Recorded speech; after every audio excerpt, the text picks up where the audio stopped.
Students हम SI units के बारे में पढ़ रहे थे।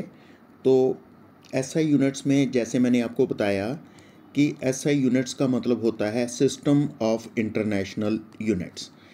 तो सिस्टम ऑफ इंटरनेशनल यूनिट्स क्यों बनाया गया? क्योंकि जो इससे पहले सिस्टम ऑफ यूनिट्स होते थे, CGS system, FPS system, MKS system, वो सभी चीज़ों को मेजर नहीं कर पाते थे। जिस तरह से इलेक्ट्रिक करंट को, थर्मोडायनेमिक टेम्परेचर को, ल्यूमिनस इंटेंसिटी को, अमाउंट ऑफ सब्सटेंस को, और इसी तरह से सिंपल एंगल और सॉलिड एंगल को मेजर नहीं कर पाते थे। तो इसलिए ऐसा सोचा गया कि एक ऐसा सिस्टम बनाया जाए जो कि सभी चीज़ों को, सभी क्वांटिटीज़ को मेजर कर सके, और साथ में इस सिस्टम को पूरा इंटरनेशनली लागू किया जाए। पूरे सभी कंट्रीज़ इस सिस्टम को फॉलो करें ताकि किसी को कोई मुश्किल ना आए, क्योंकि पूरे वर्ल्ड में अगर एक ही तरह के यूनिट लगेंगे तो किसी को कोई मुश्किल नहीं आएगी। अगर एक पर्सन एक कंट्री का दूसरे में जाता है, क्योंकि हर जगह पर सिस्टम ऑफ यूनिट सेम होगा, तो इसलिए किसी को कोई परेशानी नहीं आएगी। तो एसआई यूनिट्स में जैसा मैं आपको बता रहा था कि इसमें क्या होता है कि इसमें हमारे पास 7 फंडामेंटल और यूनिट्स होते हैं, और साथ में 2 सप्लीमेंट्री यूनिट्स होते हैं। पहले मैं आपको इसके जो फंडामेंटल यूनिट्स हैं उसके बारे में बताता हूँ। इसके एसआई सिस्टम में फंडामेंटल यूनिट्स,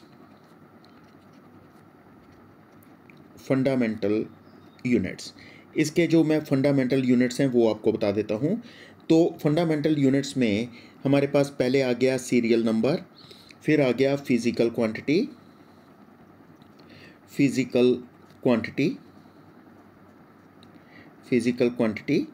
ठीक है।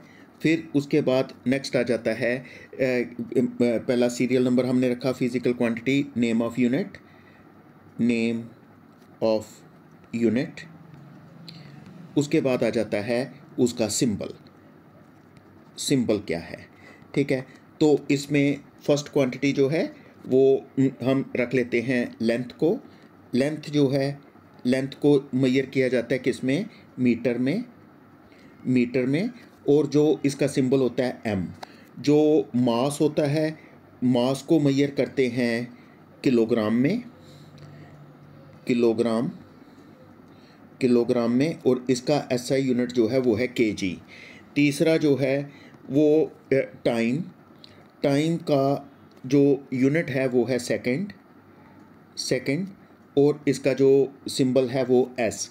इसी तरह से फोर्थ आ गया thermodynamic temperature, thermodynamic temperature,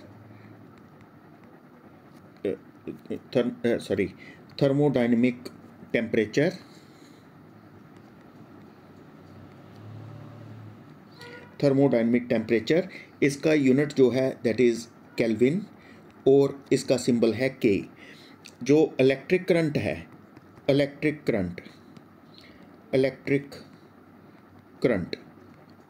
current जो है वो, इसका जो यूनिट है वो एम्पेयर,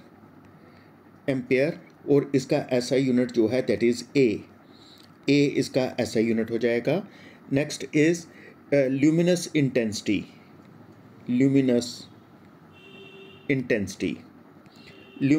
इंटेंसिटी जो होता है इसका कैंडला, और इसका यूनिट होता है, इसका सिंबल होता है सीडी। उसके बाद अमाउंट ऑफ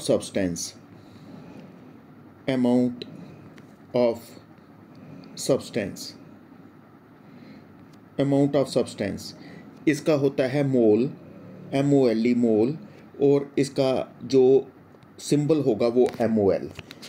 इसी तरह से 2 सप्लीमेंट्री इसके यूनिट्स बन जाते हैं, तो supplementary units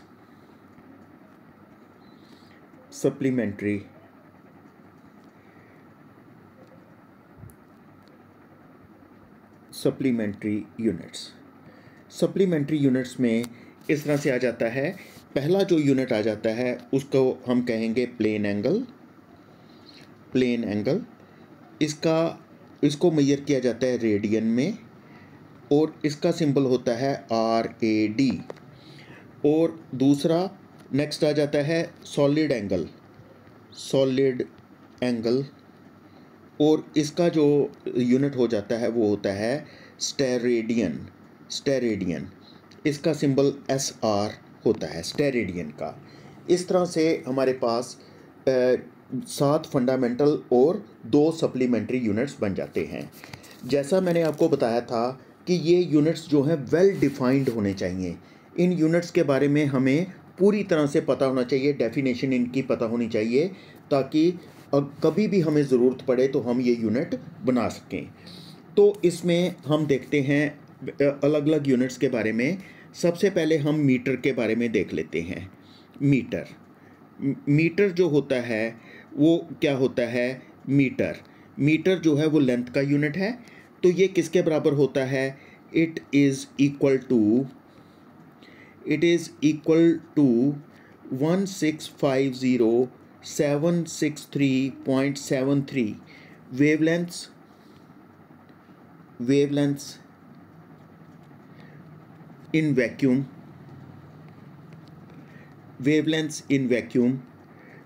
of orange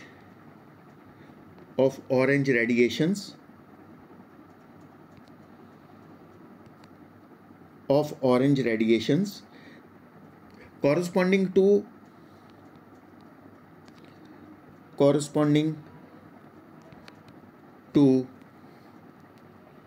the transition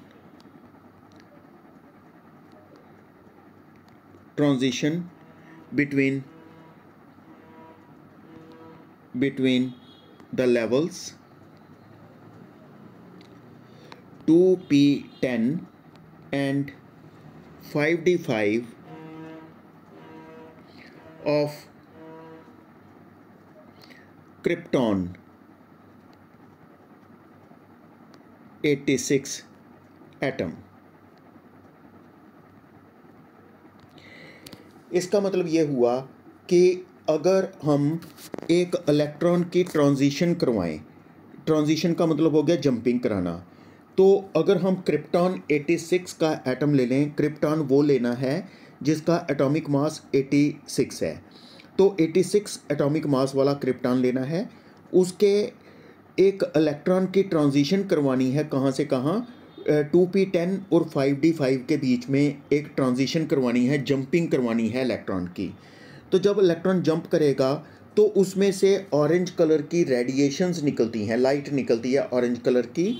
वो जो लाइट निकलती है उसकी अगर हम वेवलेंथ देखेंगे, उस वेवलेंथ को अगर हम इस नंबर से मल्टीप्लाई करें, 1650763.73 से मल्टीप्लाई करें, we will get it equal to 1 metre.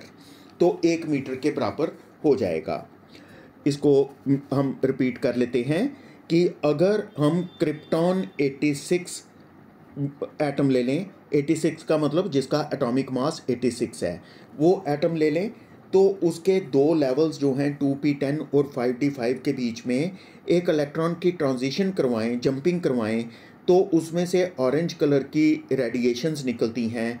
उन रेडिएशंस का जो वेवलेंथ है उसको हम इस नंबर से 1650763.73 से मल्टीप्लाई करें, तो हमारे पास जितनी लेंथ बनेगी that will be equal to 1 metre. ठीक है, तो इस तरीके से ये हमारे पास बन जाता है 1 मीटर। मीटर के बाद किलोग्राम देख लेते हैं। किलोग्राम, किलोग्राम जो है ये क्या होता है कि it is the mass of platinum iridium cylinder. ठीक है, it is the mass of platinum इरेडियम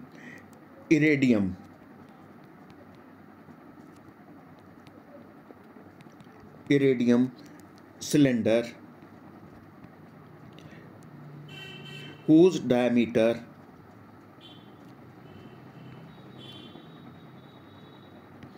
is equal to its height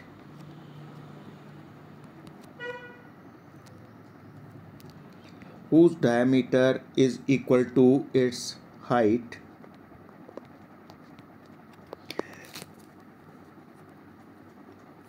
and is kept at the International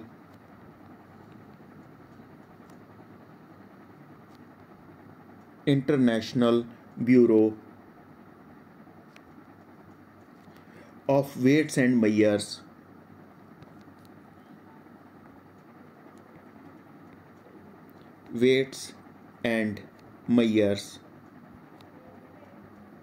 in Paris.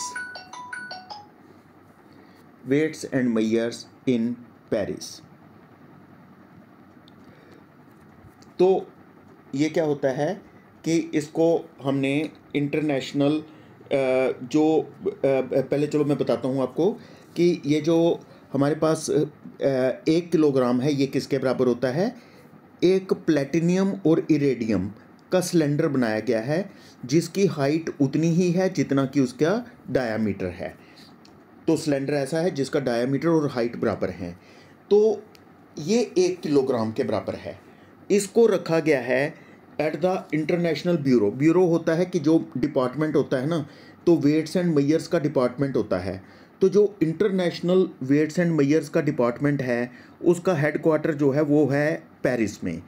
तो पेरिस में इसको बड़ी हिफाजत के साथ, इसको बिल्कुल सिक्योरिटी के साथ वहाँ पर रखा गया है। तो इसका जो मास है that is equal to 1 kilogram. उसके बाद नेक्स्ट आ जाता है सेकंड के बारे में। सेकंड जो होता है वो क्या होता है? सेकंड जो है टाइम का यूनिट है। It is equal to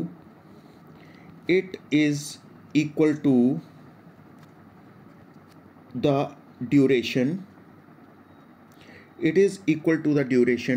of 9,192,631,770 periods of radiation corresponding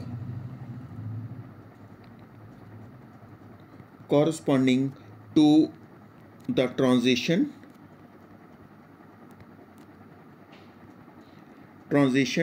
between two hyperfine levels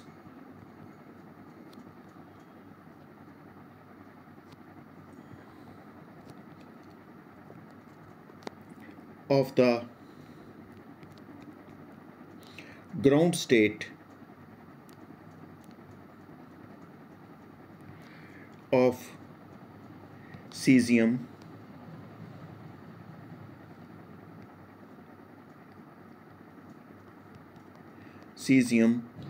133 atom.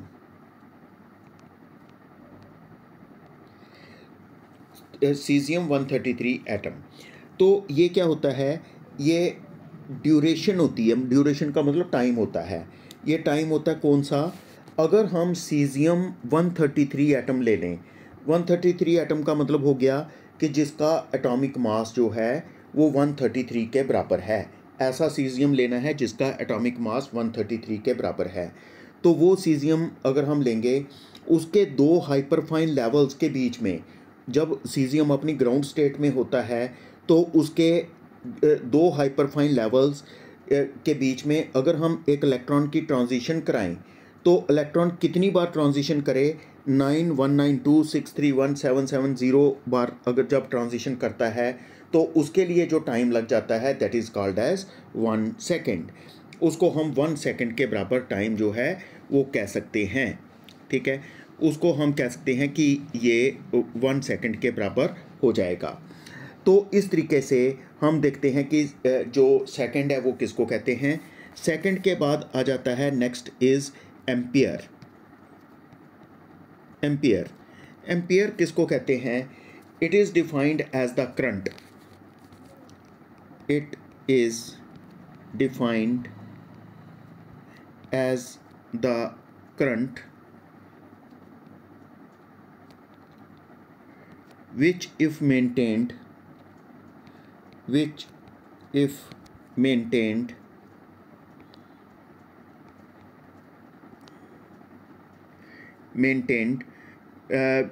between two parallel straight conductors, between two parallel straight conductors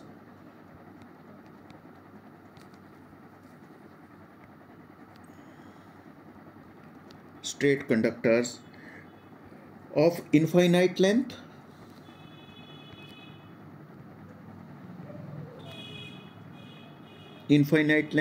and negligible area of cross section.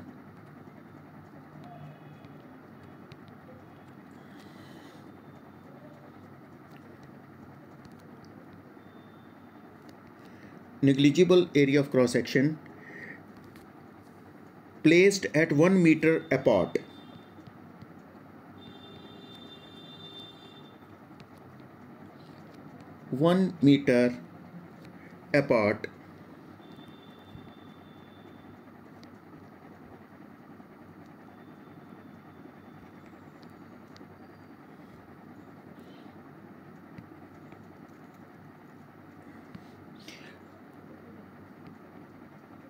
In vacuum would produce between them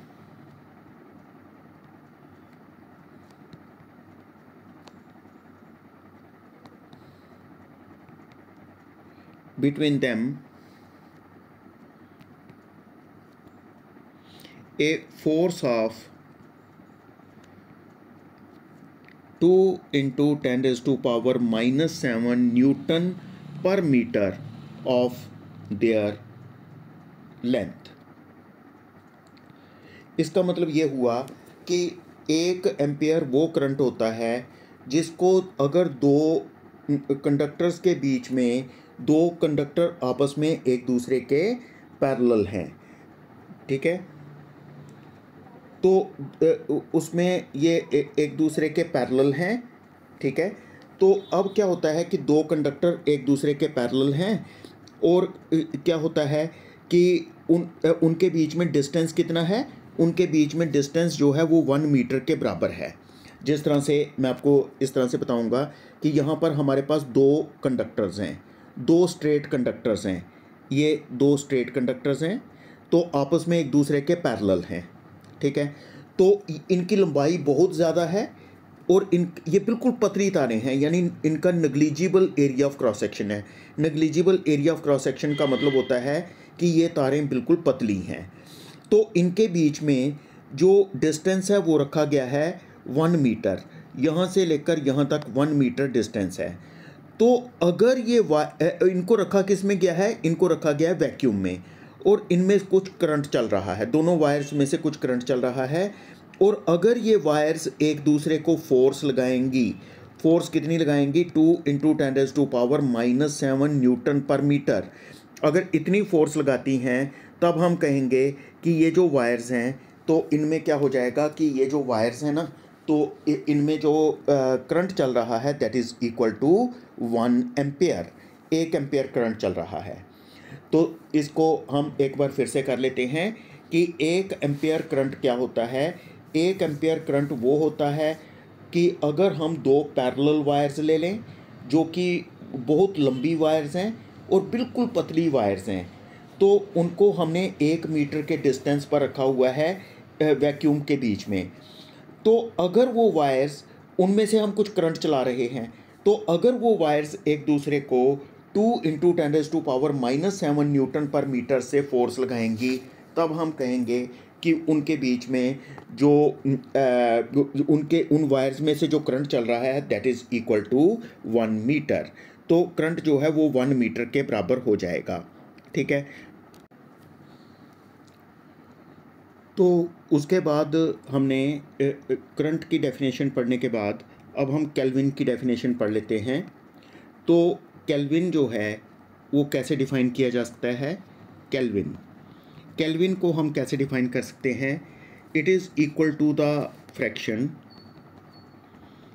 it is equal to the fraction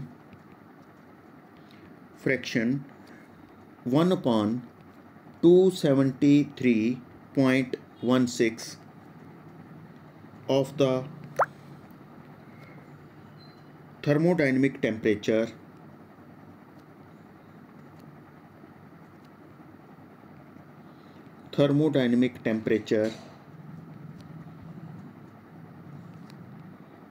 of triple point of water.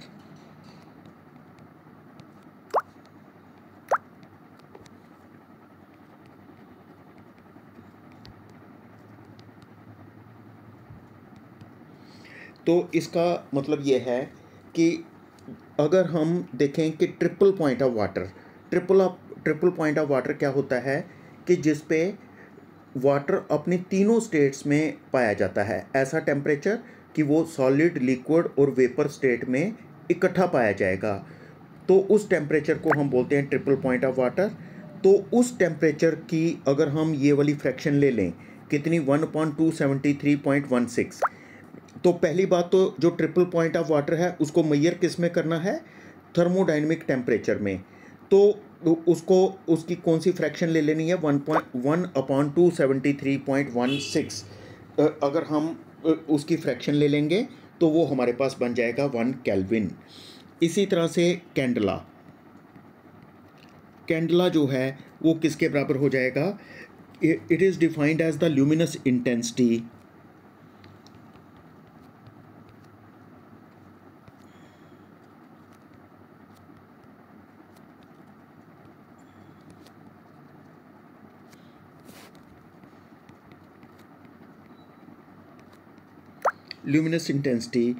in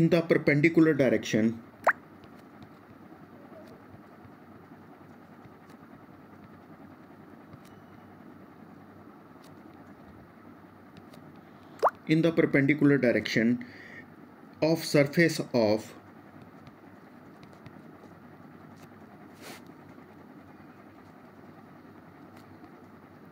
one upon 6 lakh square meter of a black body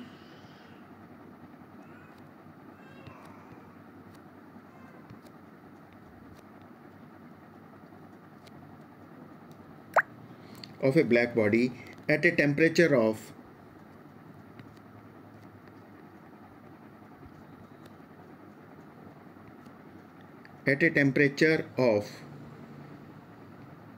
freezing platinum,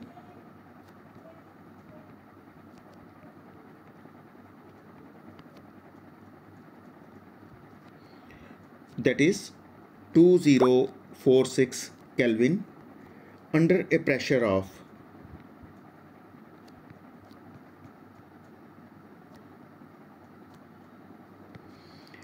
101,325 Newton per metre square. ठीक है, तो इसमें क्या होता है कि अगर हम एक एरिया ले लें ब्लैक बॉडी का, बिल्कुल ब्लैक बॉडी होनी चाहिए, तो उसका एरिया कितना लें, 1/6 लाख स्क्वायर मीटर, मतलब बहुत छोटा एरिया, 1/6 लाख स्क्वायर मीटर बहुत छोटा एरिया हो गया। तो उसको हम कितने टेम्परेचर पर रखें, एट द फ्रीजिंग प्लेटिनियम, जिसका मतलब है 2046 केल्विन, इतने टेम्परेचर पर रखें और कितने प्रेशर पर रखें, 101,325 Newton per metre square pressure पर रखें। तो उसमें से जो लाइट निकलेगी परपेंडिकुलर डायरेक्शन में, अगर साइडों पर लाइट निकलेगी वो हमने नहीं देखनी, सिर्फ परपेंडिकुलर डायरेक्शन में जो लाइट निकलती है, तो वो जितनी भी लाइट निकलती है that will be equal to 1 candela. इसी तरह हम देख सकते हैं मोल किसको कहते हैं, what is mole, it is the amount of substance, it is the amount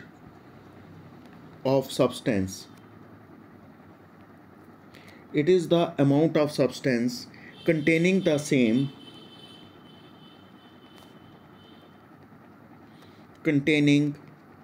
same number of elementary units as there are atoms in 0.012 kilogram of carbon 12। तो इसका मतलब क्या है कि अगर हम कार्बन का 12 आइसोटोप लेना है जिसका एटॉमिक मास 12 है, वो कार्बन लेना है कितना, 0.012 किलोग्राम, मतलब 12 ग्राम। 0.012 किलोग्राम का मतलब हो गया 12 ग्राम। तो 12 ग्राम हमने कार्बन 12 लेना है। तो उसके बीच में जितने भी एलिमेंट्री पार्टिकल्स हैं, यानी जितने भी उसके बीच में एटम्स हैं, तो दैट इज़ इक्वल टू 1 मोल।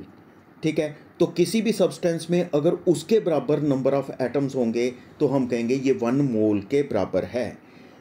तो 1 मोल क्या होता है, अगर हम कार्बन 12 आइसोटोप का कितना अमाउंट ले लें, 12 ग्राम्स, यानी 0.012 किलोग्राम उसका सब्सटेंस ले लें, तो उसके बीच में जितने भी एटम्स होंगे, जितना उनका नंबर होगा, जितने भी नंबर ऑफ उसमें एटम्स होंगे, दैट इज़ इक्वल टू 1 मोल। उसके बाद देख लेते हैं रेडियन। रेडियन किसको कहते हैं, ये सिंपल एंगल मेजर करता है।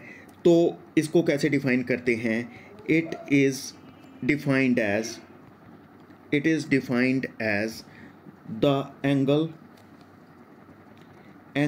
Subtended at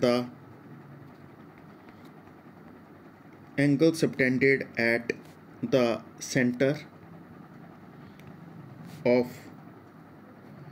center by an arc equal to the radius of the circle।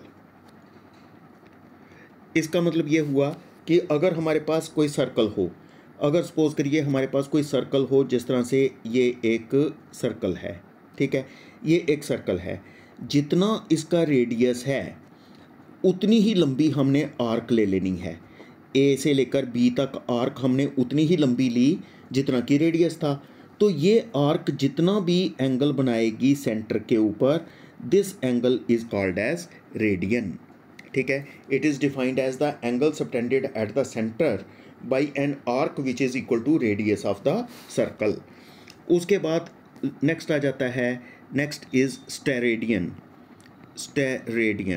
Steradian किसके बराबर होता है कि अगर हमारे पास क्या करना है, हमने यूनिट रेडियस का, यूनिट का मतलब होता है 1 के बराबर रेडियस का, हमने एक स्फीयर ले लेना है 1 के बराबर। 1 का मतलब जैसे 1 मीटर रेडियस का एक स्फीयर ले लिया, तो उसके सरफेस के ऊपर हमने एक यूनिट एरिया बना लेना है उसके सरफेस के ऊपर। तो वो जितना सॉलिड एंगल सेंटर पर बनाएगा, वो जितना भी सॉलिड एंगल, ये जो एंगल है, जितना भी सॉलिड एंगल सेंटर पर बनाएगा उसको हम कहते हैं एक स्टेरेडियन। तो it is defined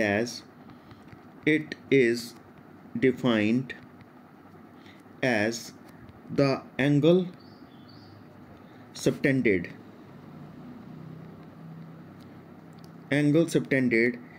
at the center by a unit area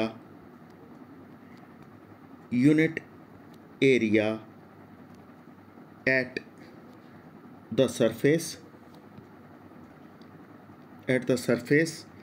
of a sphere of unit radius. तो जो स्फीयर है उसका रेडियस भी यूनिट के बराबर होना चाहिए, 1 के बराबर। तो उसके सरफेस के ऊपर जो हमने एरिया बनाया वो भी 1 के बराबर होना चाहिए। तो ये जो एरिया है जो सेंटर के ऊपर सॉलिड एंगल बनाएगा, that is called as 1 steradian. तो आज हम यहाँ तक रखेंगे, फिर डायमेंशंस का पोर्शन हम नेक्स्ट टाइम करेंगे।